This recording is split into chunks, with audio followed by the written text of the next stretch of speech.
Welcome to HPA All In Core Conversations. My name is Carrie Grubin. I am the co-chair of the HPA All Initiative, and I'm here with my fellow co-chair, Bernard Jenkins. And we're so excited to have a conversation with David Siegel, who's the Executive Director of Exceptional Minds, and Camille Proctor, who's the Executive Director and founder of The Color of Autism. Welcome, David and Camille. So nice to have you here. Thank you. It's great to be here. Yeah.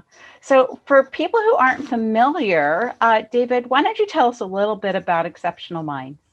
Sure. First, thank you, HPA, Carrie, Renard, for having us today. It's pretty awesome to be joining such an esteemed panelist in Camille Proctor at Color of Autism.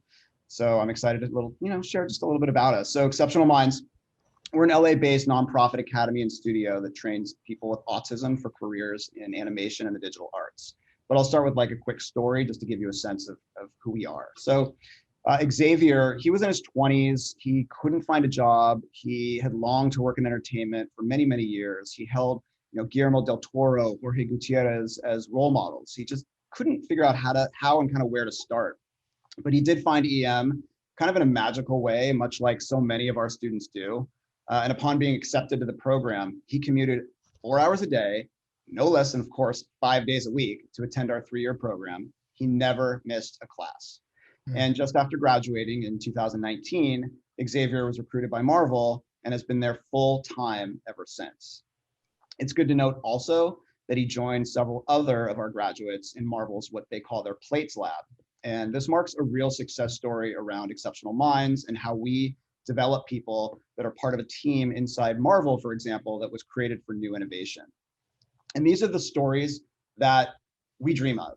Autism must be celebrated, it must be embraced, and at Exceptional Minds, we have the obligation to reshape the narrative of how people look at those on the spectrum and how those on the spectrum look at themselves. So the bottom line here is too many young adults on the spectrum are unemployed, and we're helping to change that. I know that you probably have heard the statistic, and if not, it's pretty staggering. Around 85% of people on the autism spectrum face some level of unemployment. In fact, roughly 1 million young adults who are coming online, work-ready age within the next 10 years are going to be unemployed or vastly underemployed. So listen, we're going to work on that. We're going to change that. We're not going to completely eradicate that metric, but we're going to work really hard to do our best to etch away at it. And by hiring our amazing graduates, media companies are diversifying their inclusive hiring practices, which is super key. And in addition to that, they're creating opportunities for fresh, new, innovative voices and talents. So honestly, not only do we provide, career development and vocational training that leads our graduates to jobs, as I mentioned, with Disney, Nickelodeon, Cartoon Network, but our studio also works on some really big films and series in the world, like Black Panther, WandaVision, Game of Thrones, Star Wars. But again, most importantly, these careers give so much hope to the students, to the graduates, to future attendees who learn that they too can have a productive place, a purpose, value, and honestly, just a productive, beautiful future in society. So that's Exceptional Minds in a nutshell. So Camille, you want to tell us about The Color of Autism? Sure. The Color of Autism, we support families in underserved communities in ways by offering trainings. We do support groups, and we surround our activities. Our big word is efficacy. In 2008, my son was diagnosed with autism spectrum disorder. And of course, like a lot of parents, I was a mess. I didn't know where to go, who to seek out, and who I could talk to. At the time, I would go to these support groups and I would ask questions like, what's going to happen when my son's 13 and he's 6 feet tall? And if he can't communicate well and the police approach him, he's going to get hurt. And I would always get, oh no, the police were our friends. They would never hurt him. They would know he was autistic. And then I would just, well, what happens? I would ask all these questions, and I was like the elephant in the room, and I would make people feel so uncomfortable that they invited me out of the group because they thought I was a Debbie Downer. Wow. So at that point, I realized that for me, the support that I needed was culturally competent support. I needed someone that would understand the nuances of how a Black mother, you know, that scene from The Lion King where they hold up little Simba and they do this thing. Well, Black parents, we hold up our kids and we go, don't make direct eye contact. Look, don't do this, don't do that. You can't do this, you can't do that. We have a list of don'ts for our kids. So that's our initiation into life for our children, especially our boys. We spend so much time telling them what they can't do. And so how do you navigate when autism, as the statistics go, affect boys more than they affect girls? How do you navigate through that when you have a young Black man on the spectrum, and when you have a young Black woman, she's like a unicorn and she gets ignored completely? So how do we bring some balance and equity into this? And so that's what the Color of Autism does. We work on the whole family unit. We offer parent support, but we also skill build with them, because across the country, there's service deserts where you literally have places where they don't have services. So what do? Other than sit at home and wait, they take the skills we give them and they apply them. And then what happens if you're a young autistic person and you don't have the skill to get through an interview, but you're incredibly bright? So we offer social groups for young adults and young teens on the spectrum. We also realize that throughout the country in underserved communities, there's also lots of cuts in vocational programs, and they're all but absent. And I don't think, no offense to major retailers, I don't think bagging and being a greeter at a door is a respectable job when you can do so much more. And so it's funny, David connected to us, and that was the things that we talked about. We want to build inroads for families in underserved communities so that they can flourish, because let's face it, the parents aren't going to be there forever. And it would be great if a child, especially a Black child, in an underserved, living in, you know, the underserved part of Detroit, let's paint this picture, right? So his parent, maybe they've never earned over 25, 30,000 a year, but we've taught this kid how to do animation or how to code. And so all of a sudden, this household is getting 60K a year. So that child is not only contributing for his future, but he's also contributing to that household and to that community. So that's what the Color of Autism is all about. Wow, that's amazing and Truly so amazing. important. Yeah, and I will say I'm so glad to hear, you know, the work that you're doing, Camille. And it was interesting when we spoke to David at first, he immediately said, oh, we need to include the Color of Autism as this conversation. And David, can you talk a bit about why you reached out and what you found as you joined, and the effort you wanted to put towards diversity, equity, and inclusion beyond just the work that Exceptional Minds already does extremely well? Yeah, I mean, listen, when I joined the team in 2019, I took a real kind of long and deep look at our population, at our students, at our board, at, you know, the kinds of instructors we were working with and the curriculum. And I came to realize that as much diversity as we were serving up to the media companies and to vendors and to people that were looking for unique voices, there wasn't a lot of diversity within our diversity. And, you know, I did a lot of homework and I met with lots of people and did reading and did, of course, learn about, you know, as Camille was mentioning, you know, the over-indexing of boys, perhaps, you know, getting diagnosed more so than girls.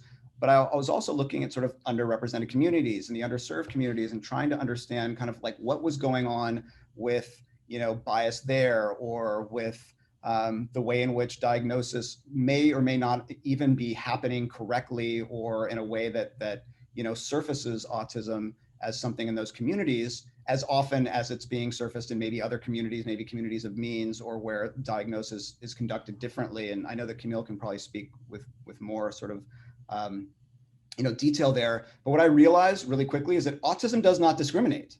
It doesn't choose race, it doesn't choose gender, it doesn't choose pronouns. It is an equal opportunist. And so what I also realized is we need to figure out how to reach underrepresented and underserved groups, to break down, socioeconomic barriers, geographic barriers, create some sort of connectivity between what it is that we do and groups that desperately need us, but maybe don't even really know that we exist. And by the way, we're not sure how to reach them. So we were sort of like positing this idea of, if only we could build, a pipeline to these communities, what would that look like? And could we serve a more diverse group of people if we did so? And so, yeah, I did reach out to Color of Autism. I was really impressed with what they were doing. I read a lot of articles about them. I read about Camille and her son and the work that she had been doing since the day, he was diagnosed, and I was blown away. And so I wrote Camille an email saying, I don't know if you'll ever read this or if you're ever going to respond to me, but if you do, please do help me understand how we could be of service to you. And perhaps we can work together to create opportunity where it doesn't exist right now, and where that pipeline that we were talking about could flow between our organization and what we can offer your population, the people that you're serving, the underserved communities, underrepresented people, so that together, we might be able to make some real change here. And again, because autism does not discriminate, let's make darn sure that, we're serving everybody, and we have the capacity to do so, and they have the capacity to surface people that hadn't had access to us in the past. So we started talking about how we could do that. That's really a wonderful story, and it's a beautiful example of reaching out and being inclusive, which is incredibly important right now, but specifically in this space because of something Camille said, early on. So Camille, tell us a little bit about the partnership and what you like about the partnership with Exceptional Minds. Absolutely. So we've been toying, I don't want to say toying around, but we've been working towards building a full-on program. We piloted something back in the early, this COVID, I'm like, what, in January? Was it fall or was it in January? Late fall, early winter. Yeah, it's all one big year. We did COVID something time. together. Exactly. We did something together, and we had some students, and the students did incredibly well. And the students came out of the program really feeling like they could do anything. So we learned a couple of things. We learned that Exceptional Minds, they're able to deliver a curriculum that makes individuals feel good about themselves. So we're, again, all about efficacy and building self-esteem. So these kids came out of the program feeling great. And I think that's something that's really important, because we want to make sure that these kids in these communities that do have these talents, that these talents are nurtured, and they're nurtured by people that care about them, not people who, I have to be here from 9 to 3 and they told me to run through this program with you. Those young men that participated in this program, they felt exceptional, no pun intended. So I think that's what was really great about that. And we want to move forward with our conversations, and we're just trying to figure out what that would look like, because we're not, so to be clear, what I mentioned about inroads, one of the biggest problems is that a lot of our youngsters that we serve, they don't have inroads to get to the door of Exceptional Minds. And David knows that. And we're working on what we call like maybe the pre-program to the big program, because and David said something to me, which I thought was really smart. He says, I didn't come to you just to find, let's give us some Black kids and we'll just throw them in and watch them fail. Mm. And so he was very mindful of that, like not this, the nonsensical act of affirmative action. I really want these kids to build these skills, and I want them to leave with opportunity. And so that's the thing that we have been talking about, because we realize that we don't want to see anyone fail too, but we also know that a lot of our kids haven't had exposure. We still have the doodler who can draw a whole mural on his wall, but he doesn't have any, practical nurturing of his talents. Mm-hmm. Wow. How do we aim those skills at a particular discipline to take that doodling on the bedroom wall into a vocation, into that efficacy that you talked about? Mm-hmm.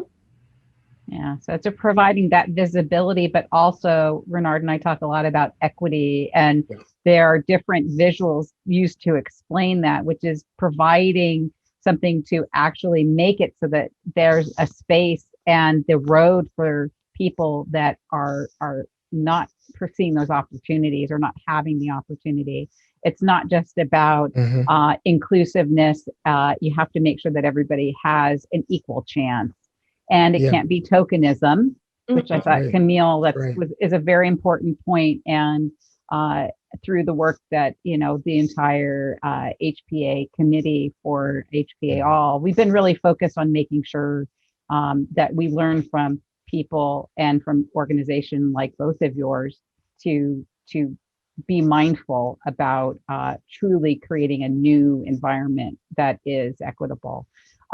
You know, we talked a bit about the pandemic just a few minutes ago, you know, and how none of us can actually keep track of what year it is. And I know that had a major impact on both of your programs. Could you both take a little bit of time and talk about like what this meant as you started your partnership and rethinking business models and the path to success to help and create this inclusive space?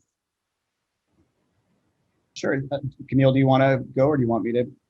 Well, I mean, for us, for the Color of Autism, for our core programs, it actually, believe it or not, it actually helped in a sense because people were available. So we were able to get to them and enroll them in our 6-week parent training, enroll them in our social groups and work with them. In regards to the partner pilot that we had with David, it worked well just because it was on Saturday, and I'll let David talk about that, and the kids were able to get involved. But for us, it gave us a larger footprint with our constituents. Yeah, I mean, for us too, you know, the pandemic, obviously unimaginable, horrific in any number of ways, something that oddly 8 billion people shared, which again, unusual, and we hope to God this never happens again. But for us, and specifically with autism, you know, and I'm sure Camille can attest to this as well, you know, in autism, you have to look at every challenge as an opportunity. And I think for us, we looked at remote and virtual as being this unbelievable opportunity that we had dreamed may sort of one day present itself as something that we could take advantage of. We just didn't know that we would have to sort of be forced into it so quickly. And so when our team pivoted into sort of this remote infrastructure where we were delivering all of our curriculum, all of our instruction, teaching, and of course, learning in this new space, it was a huge, massive experiment, but it worked. And it worked so well that it allowed for us to look at the big picture and go, okay, in the next 5 years, we know that we can, and again, we can't achieve hockey stick growth. We're dealing with human beings. We're not making widgets. So our own version of hockey stick growth is 2x. So if we can actually double the number of participants that take place, you know, that take part in our programs and graduate twice as many into jobs at, you know, at Warner Media, Renard, or jobs at Disney, as we talked about, that's like the gold standard. Now, 10 years out, I think we've realized that we can sort of accelerate what we want to do 10 years out, maybe sooner, which is reaching a vastly larger population remotely. We can deliver behavior support, we can deliver vocational training, we can deliver elements of socialization, and of course our curriculum remotely. And if that's the case, imagine how many people we can impact. And with respect to Color of Autism, it's, you know, from a geographic, socioeconomic and geographic barrier, those barriers of entry are sort of quashed because we can reach them remotely, and we can get them in Detroit, we can get them in New York. They don't have to fly out here. They don't have to bear the burden of that. We can look at pricing models. We can look at, you know, again, we're nearly half funded by donors, and we need more and more raise every year from our donors and our partners like Warner Media, who is an important partner, and Disney, another important partner, Adobe. We need to raise more and more dollars so we can scale. We can now take advantage, as we were talking about, this challenge and convert it into an opportunity and reach far more people. So to Camille's point, yeah, those weekend sessions really worked, and I think they exceeded our expectations. You know, there is not a huge demand of state-of-the-art technology anymore to be able to access our programs, or any programs for that matter. You can use lower end hardware and get into the cloud, get in, you know, remote into you know, systems that we have on premise that can allow for that virtual delivery model to work. So to what Camille was saying, yeah, it worked a whole lot better than we expected, and I think is the model for our future growth.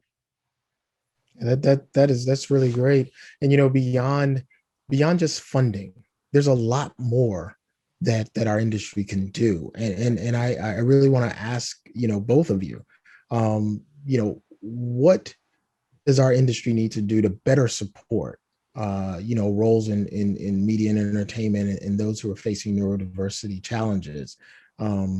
What else can we do? Sure. I mean, I could take it and then pass it to Camille, but there's kind of three big areas. It's employer education and volunteerism.